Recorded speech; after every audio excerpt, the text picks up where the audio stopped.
안녕하세요. 독서 천재 정태유입니다. 여기 이름만 들어도 이상한 책 제목이 있습니다. 불편한 편의점 2. 보통 편의점이라고 하는 이름이 일본에서 온 단어이기는 하지만 우리나라 말로는 편의를 봐준다는 말에서 알 수 있듯이 무조건 편리한 게 그 목적이잖아요. 그런데 불편한 편의점이라니. 지금이야 1편이 워낙 유명한 베스트셀러다 보니 모르는 사람이 별로 없을 정도지만 그 유명한 소설이 벌써 2편이 나왔습니다.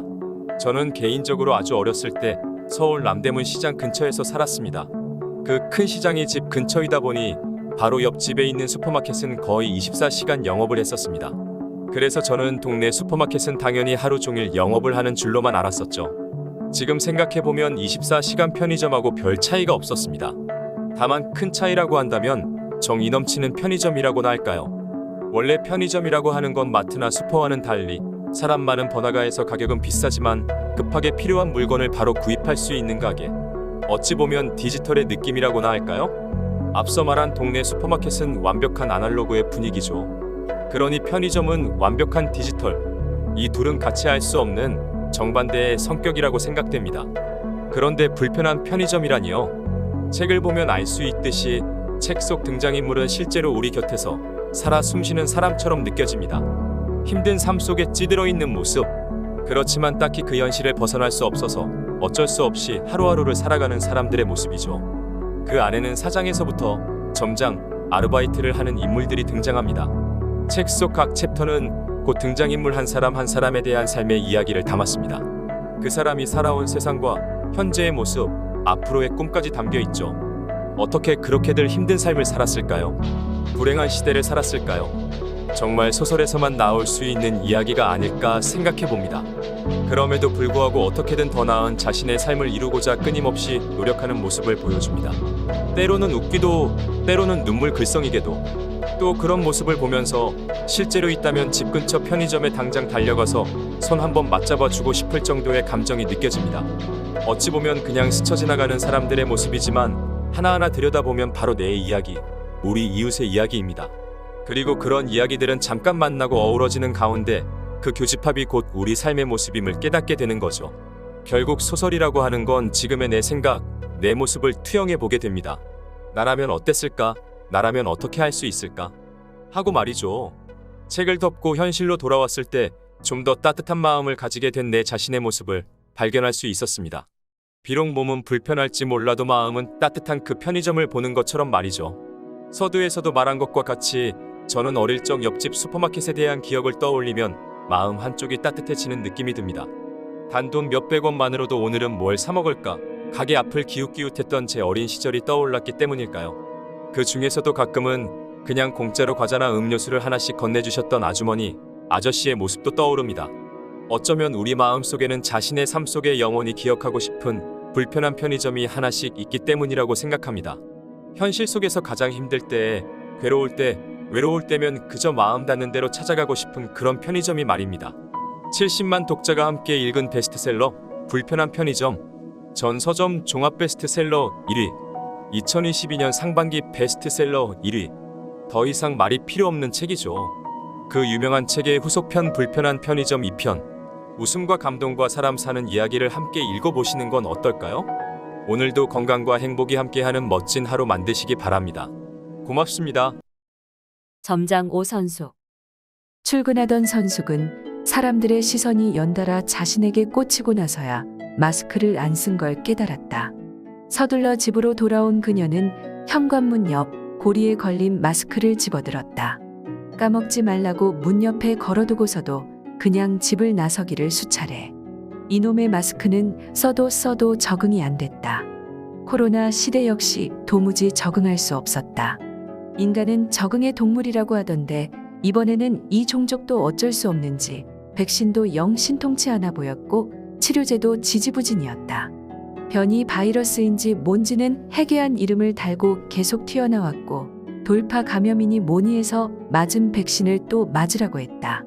그것도 이번에는 다른 상표의 백신을 맞아야 할지 모른다는데 부작용도 있다고 하고 노인들에겐 위험하다고도 하는 등 불안하기 짝이 없었다. 바이러스가 요동치는 세상에서 선숙 같은 소시민은 흐름을 따라가지 못한 채 어찌해야 할지 갈피를 잡을 수 없었다. 서울 스낵. 한 달 뒤 소진은 편의점 알바를 그만두게 되었다. 합격한 회사는 브랜드 홍보 전문 회사였다. 이번엔 회사 조사부터 철저히 했다. 만만치 않은 업무 강도를 지닌 회사였지만 블랙은 아니었고 작지만 실속 있는 곳이라는 평가였다. 소진은 최종 면접에서 자신을 가물치라고 소개했다. 소울 스낵, 자갈치를 먹으면 가물치로 변신하는 슈퍼파워를 지닌 인재라고 씩씩하게 발표했다. 그리고 그 배경이 되는 돌아가신 아버지와의 특별한 사연을 설명했다. 대표는 좋은 이야기와 좋은 브랜드를 만든다며 소진을 합격시켰다. 2+1. 세상은 불공평하다. 건설 현장에서 일하는 아빠를 보면 알 수 있다. 아빠는 비 오는 날만 아니면 늘 현장에 나가지만 버는 돈은 그리 많지 않다. 하청받는 오야지 밑에서 일하는 잡부여서 그렇다고 하는데 도통 무슨 말인지 모르겠지만 아빠는 늘 그 사람들 욕을 한다. 치사하고 더럽다고. 그리고 뒤이어 꼭 이 말이 이어진다. 민규, 너 임마 공부 열심히 해. 공부 못하면 나처럼 여름에 더운 데서 일하고 겨울에 추운 데서 일하는 거야. 세상은 진짜 불공평하다. 환경미화원 엄마를 봐도 역시 알 수 있다. 엄마는 용역회사 소속으로 파견 가서 일하는데 정작 일하는 엄마와 동료 미화원보다 용역 사장이랑 직원들이 돈을 훨씬 더 많이 번다고 한다. 게다가 엄마는 용역회사와 건물층 모두로부터 이 소리 저 소리 들어야 해 힘들었다고 했다. 청소는 엄마가 하고 다른 사람들은 이래라 저래라 한 대가로 돈을 더 번다니 참으로 불공평하기가 하늘을 찌른다. 밤의 편의점. 편의점에서 밤을 보내며 엄마 생각을 많이 했다. 얄궂게도 엄마에게 잘한 것보다 못한 것만 자꾸 떠올랐다. 곽 선생 말 편의점은 만화점이라더니 이곳에 있는 만 가지 물건이 모두 엄마를 상기시켰다. 손님이 계산하려고 가져온 손톱깎이만 봐도 엄마 생각에 쩔쩔맸다. 엄마가 아끼던 손톱을 잘 모아주는 손톱깎이가 떠올랐다. 손톱을 밤에 깎으면 부정 탄다전 말도 떠올랐다. 손톱을 아무데나 버리면 쥐가 그걸 먹고 너 닮은 놈이 되어 나타난다는 으스스한 이야기도 엄마는 잘했다. 엄마는 다 잘했다. 그랬기에 혼자서 금배를 건강한 성인으로 키운 것이 아닌가? 금배는 엄마가 원하던 대로 맨 얼굴로 무대에 서고 싶었다. 아들도 잘하고 있다는 걸 보여드리고 싶었다. 오너 알바. 이생망. 지난 1년간 민식은 이번 생은 망했다에 준나를 감탄사처럼 내뱉곤 했다. 특히 된소리 욕과 결합된 이생망은 그의 피폐해진 육신과 정신에 가는 자주 어린 채찍이었다. 그나마 민식의 이번 생만 망한 게 아니라 코로나로 인해 지구 전체에 망조가 든 게 위안이라면 위안이었다.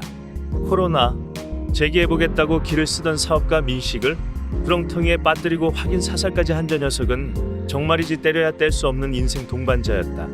기드래곤에게 뒤통수를 맞고 좌절해 있던 그가 마지막 안간힘으로 준비한 사업은 배달 포장 전문 주방이었다. 시국이 시국이니만큼 배달과 포장이 많아지는데 아이디어를 얻어 매장 없이 요리만 만드는 주방 체인을 전국에 까는 프로젝트였다. 민식은 이 시스템이 코로나의 불황 속에서 활활 타오를 거라 확신했다.